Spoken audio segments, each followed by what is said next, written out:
Сайн байцгаана уу? Намайг Холон гэдэг ламуур үндэсний органик гоо сайхны бүтээгдэхүүн үйлдвэрлэгч, үүсгэн байгуулагч, ерөнхий технологич нь байгаа. Тэгээ юуны төрөө энэ дугаарт орсондоо бас баяртай байна. Арсны өрөвсөлт өвчин бол маш олон төрөл байдаг. Мэдээж хамгийн түрүүнд гол асуудал бол ихэнх хүмүүстээр бол батга байдаг. Батга нь бол хамгийн жишээлбэл энгийнээр үүсгэхэд үсний уутанцар, тосны булчирхаатай холбоотой ийм арсны өвчин байгаад байгаа. Гол үүсэр нь энэ хоёртой холбоотой байдаг тул энэ хоёрт үүсэх асуудлуудыг хэрэг ойлгочих юм бол батгатай тэмцэх бүрэн боломжтой байдаг. Тэгэхээр ямар ч хэлээсээ хүн өөрийнх нь төлөө бас мэдлэгтэй байгаад арсныхаа талаар баг зэрэг судлах нь бол айгүй чухал байдаг юм аа. Тэгэхээр хүний арсанд бол өхнүүд бол байдаг. Эдгээр нь арсны доор байрладаг тосны булчирхаатай хүсний уутанцаар дамжуулж холбогддог. Тосны булчирхаан жишээлбэл хүн шаардлагатай тос болох себумыг ялгаруулдаг. Энэ себум гэдэг нь болохоор уутанцараар дамжуулж арсны өвчсөн эсүүдийг гадагшлуулдаг буюу одоо арсыг нөхөн сэргээдэг. Арс ерөнхийдөө 28 хоногтой ингэж өөрийгөө гуйжуулан нөхөн сэргээдэг байгаа. Тийм учраас аливаа нэгэн бүтээгдэхүүнийг хамгийн багадаа 28 хоногийн дараа яг бодит үр дүн өгсөн байна уу гэдгийг хардаг. Хүчсэн одоо энэ себум буюу хүний ялгаруулдаг тос ус бөөгнөрлөдөж бактери бохирдолтой нийлснээр одоо энэ батга гэдэг зүйл нь гарч ирээд үүсээд явцдаг юм. Тийм учраас батга гэдэг зүйлийг ойлгохын тулд жишээлбэл нэг талд усны уутанцар бөглөрсөн байдгийг маш сайн ойлгох хэрэгтэй.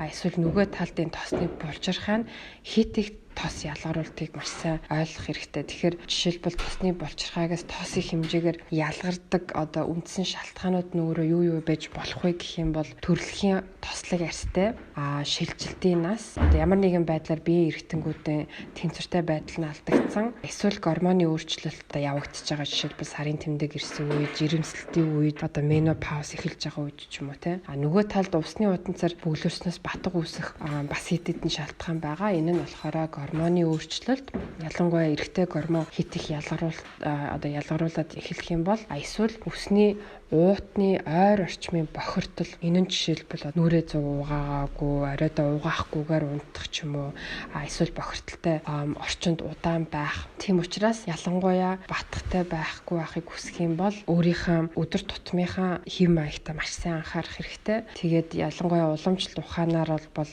хаана юу гарна түүгээрээ их үүсвэрээ олох боломжтой байдаг. Жишээлбэл одоо дотор эргэтнгүүд маань хэр вэ гэдгийг арс биднэрт ингэж мэдээлэл өгчтэй. Жишээлбэл ирүүн дээр юм гарсан бол хоол боловсруулах систем нь муутсан ч юм уу, хайликобактеритай болсон ч юм уу, эсвэл духан дээр юм гарсан бол мэдрэлийн систем стресстэй холбоотой ч юм уу те. Өмсөх хоорондын юм гарсан бол илэг бөөртэй холбоотой ч юм уу. Иймэрхүү одоо шалтгаануудтай бол байдаг. Энэ үндсэн шалтгаанууд дээр нэмээд бас одоо энэ батгатай байх те одоо энэ өрөвсөлттэй байхыг түргэсгэх ч юм уу муудах юм хүчин зүйлсүүд бас байдаг. Энэ нь жишээлбэл удамтай хамааралтай эсвэл хит их гормонтой антибиотик им уусан бол те эсвэл буруу хоолж ивэл асар их стресстэй бол эсвэл хит их халуун орчинд байгаа бол жишээлбэл те зарим хүмүүс жишээлбэл бас нүрээ хит их бохирдуулдаг, нүрээ хит их оролддог, эсвэл маш хүчтэй химийн бодистой цэвэрлэгчээр тэр себумгээ тосоо хит их ялгархаас нь ингээд тэнцвэртэй байдлыг алдагдуулцдаг ч юм уу те. Тэгэхээр хүн ямар ч хэлсэн энэ үндсэн хоёр шалтгаанаа эхлээд маш сайн ойлгох хэрэгтэй. Энэ хоёрыг ойлгочих юм бол яг өөрийнхөө одоо өдөр тутмынхаа хэв маяг юмнуудаа тааруулаад усны өрөвслийг багасгах боломжтой байдаг.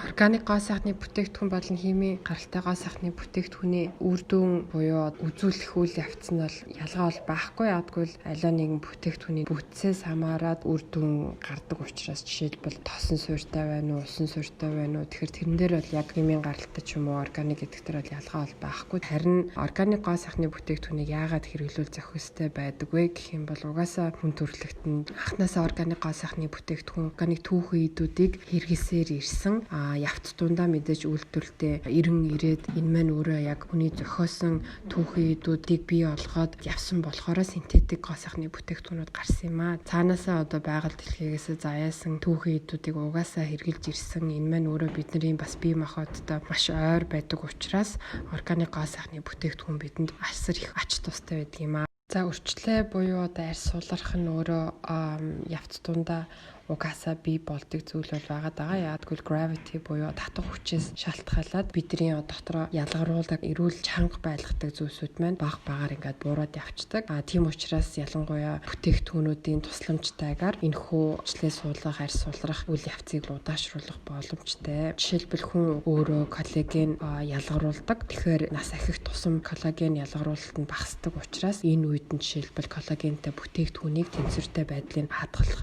үүднээс эргэлээд явах боломжтой. Дээрэс нь нүүрний йог хийгээд авах юм бол булчингуудаа чангалаад арьсаа сулрахаас хамгаалах бүрэн боломжтой. Мөн арьсыг дотроос нь нүхэд сэргээх найрлагатай бүтээгдэхүүнүүдийг бол хэрэглэх шаардлагатай. Ялангуяа амин дэмт, хичээлэр дүүрэн, витаминаар дүүрэн бүтээгдэхүүнүүд бол тэнцвэртэй байдлыг хадгалахад бол тусалж байна. Маш олон хүмүүс арьсныхаа онцлогийг мэдгүйгээс болоод таарахгүй бүтээгдэхүүнээ сонгоод энэ нь тухайн арьсанд нь сайн нөлөөлөхгүй байна гэж үздэг. Тийм учраас хамгийн энгийн арга бол жишээлбэл гэртээ ямар ч цэвэрлэгч, хөөсрүүлэгч, савн хэрэглэхгүйгээр зүгээр усаар нүрээ зайлаад дараа нь яг тухайн усан шингэсний хэдэн минутын дараа ямар мэдрэмжтэй байна үүгээрээ бас айгүй амархнаар тодорхойлох боломжтой. Тэгэхээр арьс шууд таталтаж эхлэх юм бол хуурай арьстай байна гэсэн үг. Таталтахгүй хэвийн хуурай салхидаг жишээлбэл арьсан дээр тавиад тэр нь наалтж явах юм бол тослог арьстай гэж өөрийг аягүй энгийн байдлаар бол тодорхойлох боломжтой. Эмзэг хуурай арьстай хүмүүс аль болох чийгшүүлэх, тослог байдлыг алтхаас хамгаалах бүтээгдэхүүнүүд хэрэглэх нь зөв. Ялангуяа хурц химийн бодистой цэвэрлэгч ч юм уу те хэрэглүүл ямар ч тохиромжгүй байдаг. Яагаад гэвэл түрүүчийн хэлснээр арьс бол өөрийгөө тэнцвэржүүлэх байдлаас болоод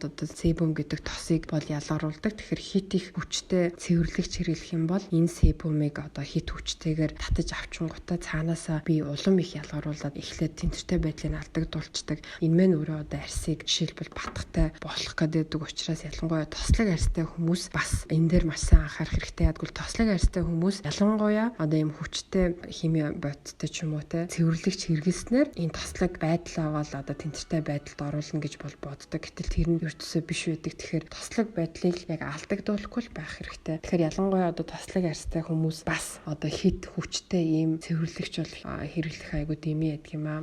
Хүн болгоны арьс бие физиологийн онцлог өөр учраас хамгийн түрүүнд өөрөө мэдлэгтэй, мэдээлэлтэй өөрийнх нь төлөө би ер нь ямар арьстай вэ? Миний дотор ер нь юу болоод байна? Би стресстэй байна уу? Би сүүлийн үед ямар хоол хүнс хэрэглэж гин гих мэд өөртөө ер нь дүгнэлт тавих нь айгуу чухал байдаг. Яагадгүй арьс бол тэрийн эрүүл мэндийн тол учраас анханасаа хэрвээ зөв дадалтай арьсаа эрүүл байлгаад өөрөө ч гэсэн эрүүл мэндэд анхаардаг байх юм бол дараа нь гинт хүрчлээ ч юм уу батг гаргахад сандрах зүйлгүй байдаг болохоор ялангуяа байнгын хөдөлгөөтэй байж өөрийгөө эрүүл байлгадаг шиг арьсаач гэсэн яг тогтмол зөв дадлаар арчлаад дотроосоо ч гэсэн эрүүл мэндэд анхаарах юм бол яваандаа үрчлээ батга арьс цонхийн ч юм уу тиймэрхүү асуудлууд гарахгүй шүү. Ямар ч гэсэн миний зөвлөгөө дараа нь өөгөө дарах биш. Эхнээсээ зөв явах нь айгүй чухал. Тийм учраас бусад хүмүүсийг дагаж бүтээгдэхүүн авах гэхээсээ илүүтэйгээр яг өөрийнхөө онцлог тохирсон юмыг л хэрэглэх нь зөв байдаг шүү.